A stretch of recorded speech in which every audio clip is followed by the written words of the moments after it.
क्यों छुए न पगली तुमका अवतार में बैठा, क्यों छुए न पगली तुमका अवतार में बैठा। Amrita music Azamgarh, Amrita music Azamgarh, Amrita music Azamgarh, Amrita music. घर से निकली मम्मी हमका 10-10 बारी है रे, लखनऊ से गोंडा तक देखा लइका हमका छेड़े।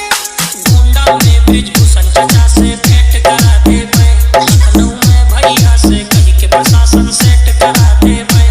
तब केहू न छेड़े तोहका, केहू न छेड़े अब हमरे नेरे, तोहका केहू न छेड़े।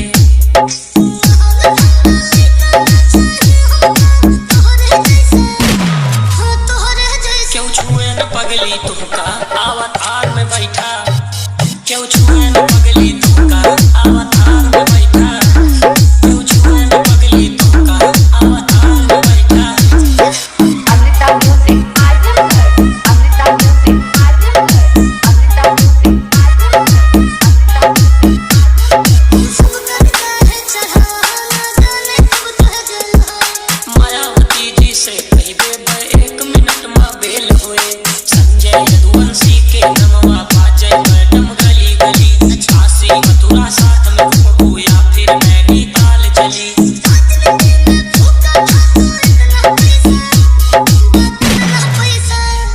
क्यों छुए न पगली तुमका अवतार में बैठा, क्यों छुए न पगली तुमका अवतार में बैठा, क्यों छुए न पगली तुमका अवतार में बैठा।